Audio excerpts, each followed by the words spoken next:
So, tell me about yourself. Hi, my name is Kenneth Zhang. I am a student at the University of Maryland College Park. I'm an accounting and finance major with a minor in computer science.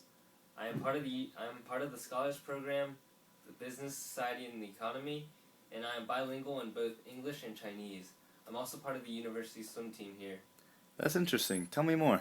Well, for the university swim team, we have to work in a high-stress environment with collaboration and teamwork that's heavily emphasized between those students. What do you want to be known for?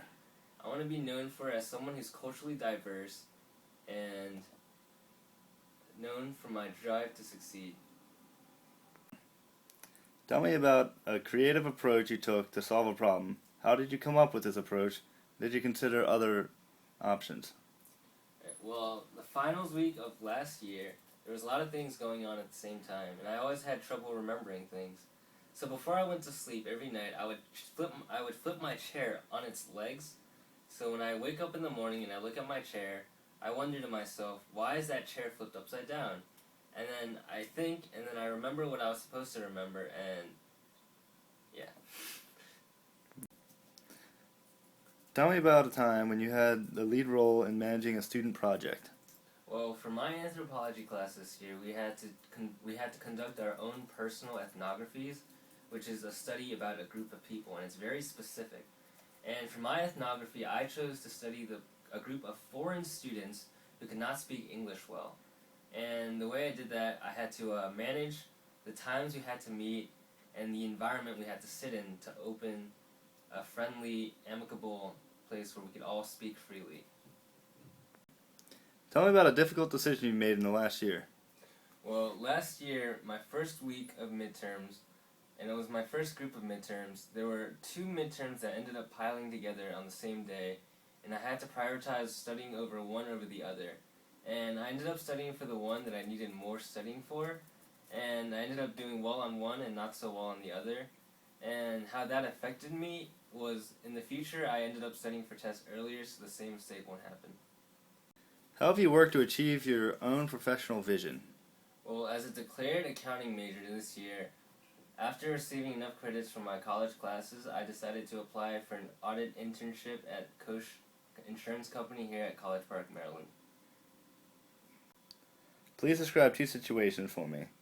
One in which you received very negative feedback on your performance, and one where you received pretty positive feedback. What happened in each situation? What did you do? And what was the outcome? Well, last year I took the Special U assessment, which is pretty much a big testing center in our Robert H. Smith School of Business, where we're in a business environment where we go to meetings as stockholders of a company, and we reply to client memos, and we have to prioritize which ones to respond to, and during the meetings we discuss information about the market and new investment opportunities and so forth. And I couldn't take it very seriously the first year, and I didn't prepare very well, and I ended up scoring in the bottom 19th percentile. And that was really hard for me to take in, especially since I thought I did really well, especially in the meeting portions. And the next year, I studied a lot more, and I was very well prepared since I've already taken the thing one time already. And I ended up scoring in the top 72 percentile. And my memos section, which is the one you prioritize, the memos, I scored in the top 100 percentile, and I scored 100 in organization, pace, and efficiency. Tell me about a time when you made a big mistake. Well, last year I prioritized things over my class lectures because I thought they weren't mandatory to go to, because the PowerPoints were always online, and I didn't go to class for a week. And later on, when the midterms came around, I ended up not doing so well, and that really affected me, and I ended up changing and always going to my lectures. Can you describe a time for me when you managed your stress really well despite difficult conditions? Well, I started swimming this summer in, I'd like to say, late May, and I swam every day for a few hours up till the start of the school year in September, where I applied and I got into the university swim team. And the first meet was in October 17th, and through that time I had to prepare against people who were swimming for the past 7 years of their lives. And when I finally got to the swim meet, I was very nervous, especially since it was my first swim meet that I've ever swam in. And I ended up performing pretty well under high level of stress, and I ended up placing 4 out of 6.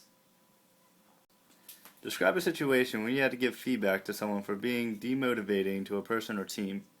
Well, as I stated earlier, that I am part of the Lakeland Stars program, which is a tutoring program for the elementary school nearby the University of Maryland.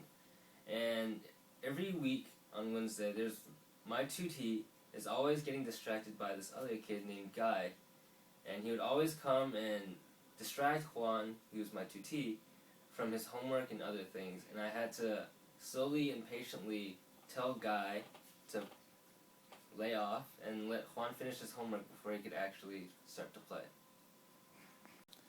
Tell me about a time when you had to begin a difficult conversation with another person.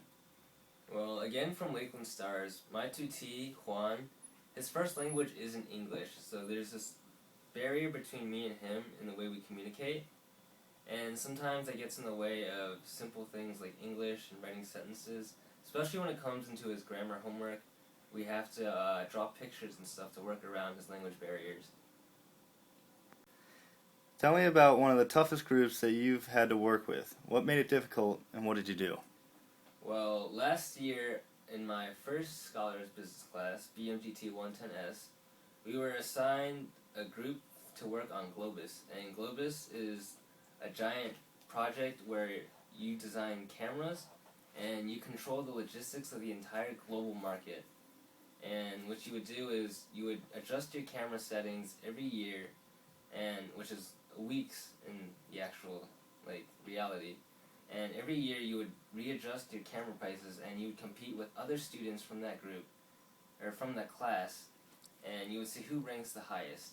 Well, there was this one person in my group who did not really carry his own weight, and he did not show up to our meetings and things along those lines. And I really had to stay up late and pull his weight. And in the end, when we did evaluations, he ended up getting a low mark because of it.